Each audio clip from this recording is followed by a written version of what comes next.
ഞാൻ എന്ത് സബ്ജക്റ്റ് പഠിപ്പിച്ചാലും ഏറ്റവും കൂടുതൽ സമയം എന്തുകൊണ്ട് അത് നിങ്ങൾ നടപ്പാക്കണം, why should you learn this, why should you apply this, ആ വൈ ആണ് ഏറ്റവും കൂടുതൽ നേരം ഞാൻ പഠിപ്പിക്കുന്നത്. കാരണം ആ വൈ മനസ്സിലായെങ്കിൽ മാത്രമേ വാട്ട്, എന്ത് ചെയ്യണമെന്നുള്ളത് നിങ്ങൾക്ക് മനസ്സിലാകുകയുള്ളൂ. എന്തിന് ചെയ്യണമെന്ന് മനസ്സിലായെങ്കിൽ മാത്രമേ അത് നടപ്പാക്കാൻ നിങ്ങൾക്കൊരു ഊർജം ഉണ്ടാകുകയുള്ളൂ. അതുകൊണ്ട് വൈക്കാണ് ഞാൻ ഇമ്പോർട്ടൻസ് കൊടുക്കുന്നത്. വാട്ട്, എന്ത് ചെയ്യണമെന്നുള്ളത് ആ വൈകളിൽ നിന്ന് നിങ്ങൾ കണ്ടെത്തുകയാണ് ചെയ്യുന്നത്. ഇവിടെ നിന്ന് നടക്കുന്നത് ഞാനൊരു അറ്റ്മോസ്ഫിയർ ഉണ്ടാക്കി തരും ഫോർ യു ടു തിങ്ക്.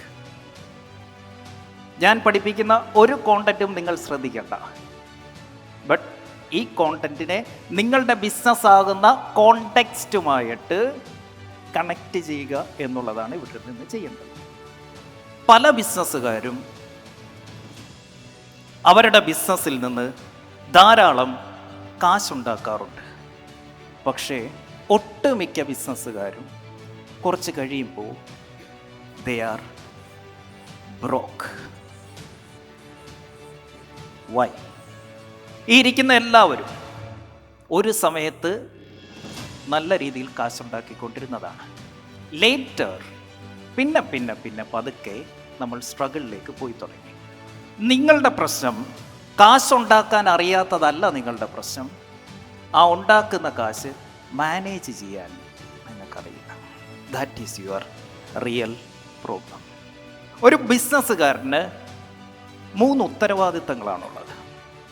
ഒന്ന്, മേക്ക് മണി, കാശ് ഉണ്ടാക്കുക. ഒന്നാമത്തെ ഉത്തരവാദിത്വം എന്താണ്? റെസ്പോൺസിബിലിറ്റി. ഒന്നാമത്തെ എന്താണ്? Make it. 2, save it. 3, invest it. അത് ഇൻവെസ്റ്റ് ചെയ്യണം. 3 ഉത്തരവാദിത്തങ്ങളാണ് ഒരു ബിസിനസ്സുകാരനുള്ളത്. 1, കാശ് ഉണ്ടാക്കണം. 2, കാശ് സേവ് ചെയ്യണം. 3, കാശ് ഇൻവെസ്റ്റ് ചെയ്യണം.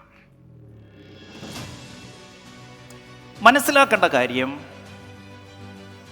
കാശ് ഉണ്ടാക്കുന്ന സ്കില്ലും അത് സേവ് ചെയ്യുന്ന സ്കില്ലും എൻറ്റയർലി ഡിഫറെൻ്റ് ആണ്.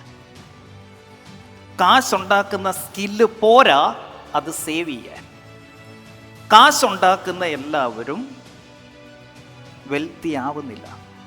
കാരണം കാശുണ്ടാക്കുന്ന സ്കില്ലുണ്ടെങ്കിലും അത് സേവ് ചെയ്യാൻ എൻറ്റയർലി ഡിഫറെൻ്റ് ആയിട്ടൊരു സ്കില്ലാണ് നമുക്ക് വേണ്ടത്. ഇനി ഇൻവെസ്റ്റ്മെൻറ്റിലേക്ക് പോയാലോ?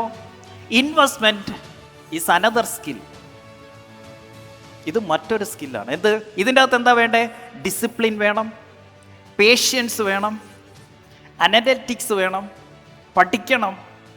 അങ്ങനെ മറ്റ് ഡിഫറെൻ്റ് ആയിട്ടുള്ള ഒരു സ്കില്ലാണ് ഇൻവെസ്റ്റ്മെൻറ്റ് എന്ന skill. Saving money or investing money is entirely different skill from making money. അപ്പോൾ കാശുണ്ടാക്കാൻ അറിയാമെന്നതിൻ്റെ അർത്ഥം അത് സേവ് ചെയ്യാനും ഇൻവെസ്റ്റ് ചെയ്യാനും അറിയാമെന്നാണോ?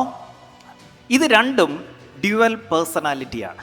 ഇത് അന്യനാണ് എങ്കിൽ ഇത് റെമോയാണ്. ഇത് റെമോയാണ് എങ്കിൽ ഇത് അൻപിയാണ്. ഡ്യുവൽ പേഴ്സണാലിറ്റിയാണ് ഇത് രണ്ടും.